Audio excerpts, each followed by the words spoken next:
Get it to stay. There we go. Sorry. I'm balancing this camera.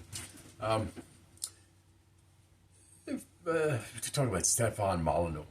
What happened there?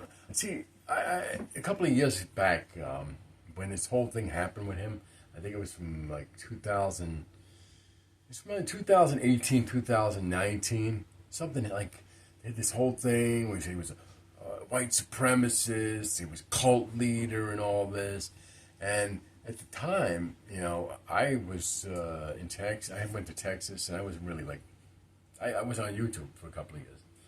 I was just like, I've been on YouTube for years, and then I got off for like 2 years.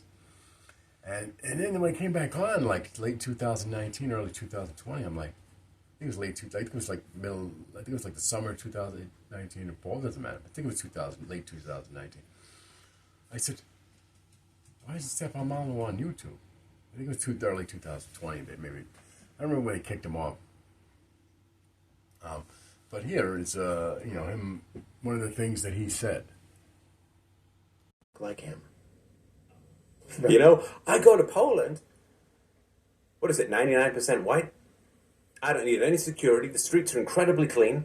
Crime is almost non-existent. Nobody gets called a racist. There's no talk of white privilege. No identity politics. No. That's offensive. He's talking about Poland. How is that offensive? You don't like Polish people? It's like, you don't like white Polish people? Oh my God, he's talking about white Polish people and what it's like in Poland. You're white supremacist. What the? Yeah, okay. That's a little far-fetched. This is the kind of man that's, it's cancellation man. It's like the pure, and this is, what people don't realize too is that the reason it happened, if he was an American and he was in the United States, it wouldn't have happened. It's because he's in Canada. And the Canadians, the communists, they're total socialist communists, and they hate people like him. And that's why he was shut down on YouTube. Look at his the Wikipedia.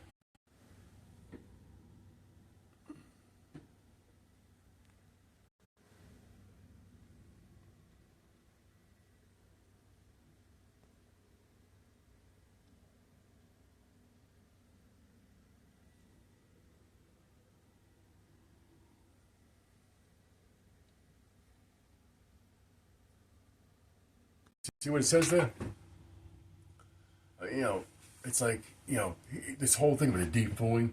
I knew that was nonsense when they started talking about it back in 2015. I was like, I watched this guy 40 times, 50 times. And no time did he ever convince me to join a cult or, become a white supremacist, or any of this. And when he was talking about defooing, I agree with him. I have some seriously toxic relatives that I will not talk to and will not associate with because they're like scum of the earth. They're like the Antichrist as far as I'm concerned. These people are like, I don't know where they came from. It seems like in the last 30 years they changed into some like alien creature. I don't want to know anything about. Yeah, so I know exactly and that's what he is talking about. He's talking about associating with people who are seriously toxic, who are a detriment to your life. And why should you associate with them? Because they're your relative. I won't say my relative, but because they're related to you. And that's exactly what he's talking about. What is wrong? There's nothing wrong with that. Again. So, but he's a cult leader because he suggests people leave their relatives and join his philosophical society. What? It's like, no, he's not a cult leader. And it's all nonsense. Complete nonsense. And a lot of the YouTubers, another thing was that a lot of people were making their channels popular by criticizing him. I seen that. I seen these people. In fact, I even spoke up at the time and said something about some of these people. Like what are you talking about? I said, what are you criticizing? But I seen people trying to deconstruct him and say, oh, he was this because he was really popular on YouTube. He was probably one of the most popular people on YouTube long before the Daily Wire came along or any of that nonsense. Before any of these people were popular. If but I noticed that nobody spoke up for him, at all. Because they said he was a white supremacist and racist. And it's like, yeah, okay, no. He's not racist, and he's not a white supremacist. He just, spoke up. He talked about race. That makes you a racist because you're talking about race. What insanity is that? You can't talk about race because you're white. Suck and take. Yeah.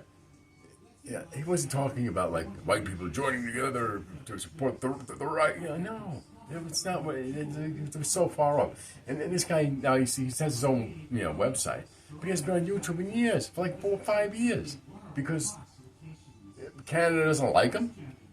Because it's a couple of idiots freaking try to freaking frame him as a white supremacist and a cult leader. I feel bad for the guy. The guy should be freaking uncanceled. I mean, he didn't do anything. He's not a bad guy. It's like I think he's helped a lot of people. And he was helping a lot of people. So like YouTube's like, no, white supremacy. YouTube sucks. I don't care what you say if they're hearing this or not. I mean, it's so horrible. It's like it's too bad people don't realize how a lot the general public and they would go to like see Rumble because YouTube is just a joke. The problem is there's too many big platforms that are greedy, and they won't go. They don't want to go to another platform because,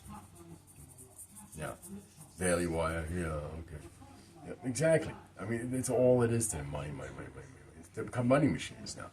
I remember when these. I mean, I've been on YouTube for like more than 15 years. I remember when all these people started out, and they were all like nothing, and then all of a sudden, like I said, from the time that I came on to the time. The time I went off, which by 2 years, from 2017, 2019, late 2017 to like late 2019. That's when this change happened. It's when everything like these people became, people trending on YouTube to becoming money machines. And I was like, whoa, what the fuck happened? But whatever. I'm here to criticize. I'm here, I mean. People should stop criticizing Stefan Molyneux. I don't believe he's a white supremacist. I think he talks about things that some people are uncomfortable in hearing, but I mean, that doesn't make him a freaking racist or a white supremacist. So, that's just my opinion. And that's all I got to say. If you don't like it, too bad.